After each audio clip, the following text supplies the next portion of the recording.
एक अंधेरी रात में माँ और उसका 10 साल का बेटा राहुल शहर से घूमकर अपने गांव लौट रहे थे। रास्ता बिल्कुल सुनसान था और उसी रास्ते के किनारे पड़ता था पुराना शमशान घाट। जैसे वो शमशान के पास पहुंचे, अचानक उसके बच्चे के कदम लड़खड़ाए। उसकी आंखें उलट गईं। वह जमीन पर गिर पड़ा। माँ चीख उठी, बेटा, आंखें खोल। लेकिन उसका शरीर बर्फ जैसे ठंडा हो चुका था। शाम तक किसी तरह लोग उसके घर चले आए। गांव वालों ने कहा, इसे तुरंत पंडित बाबा के पास ले जाओ। गांव के किनारे रहता था एक तांत्रिक पंडित। जब उसने राहुल को देखा, उसकी आंखें फैल गई।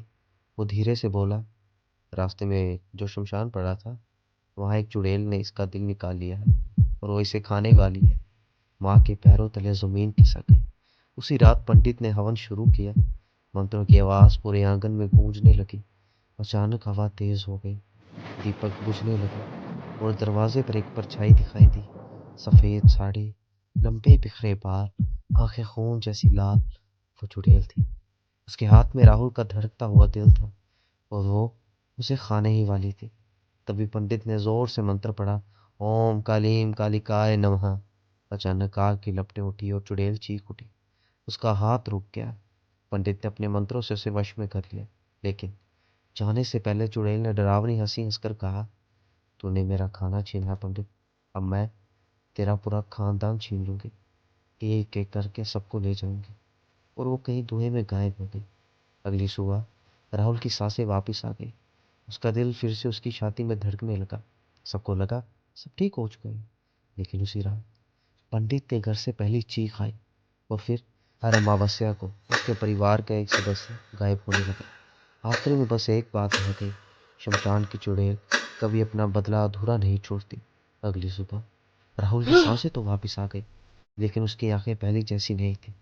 वो चुप रहने लगा। रात में जागता रहता और दीवार की तरफ घूरता रहता। एक रात उसकी माँ ने देखा, राहुल कमरे के कोने में खड़ा था और किसी से धीरे से बात कर रहा था। माँ ने पूछा, किससे बात कर रहा है बेटा? राहुल ने मुड़कर देखा। उसकी आवाज बदल चुकी थी। वो बोला, माँ, वो कहती है मेरा दिल अभी भी उसके पास है।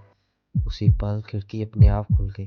ठंडी हवा चली और कमरे में वो जानी पहचानी हंसी गूंज उठी। अगली अमावस्या को पंडित का बेटा गायब हो गया। फिर उसकी पत्नी, फिर उसका छोटा भाई। हर बार घर की दीवार खून से लिखा मिलता, मेरा खाना अधूरा है, मेरा खाना अधूरा है। आखिरी रात पंडित ने फिर हवन किया, लेकिन इस बार मंत्र काम नहीं कर रहे थे। अचानक पीछे से आवाज आई, मंत्र मुझे नहीं बांध सकते, क्योंकि अब मैं अकेली नहीं हूँ। पंडित ने मुड़कर देखा। राहुल दरवाजे पर खड़ा था। उसकी छाती खुली हुई थी। अंदर अंधेरा था और उसी अंधेरे से चुड़ैल की आंखें चमक रही थी। वो धीरे से बोली, तूने मेरा खाना छीना था, अब मैं तेरे खानदान के आखिरी इंसान को लेने आई हूँ। और अगले ही पल पूरा घर अंधेरे में डूब गया। सुबह गांव वालों को सिर्फ जला हुआ हवन कुंड मिला और जमीन पर पंडित का निर्जीव शरीर। राहुल और उसकी माँ दोनों गायब थे। आज भी उस शमशान के पास से गुजरते वक्त लोगों को एक बच्चे की आवाज सुनाई देती है, मेरा दिल अभी भी धड़कता है।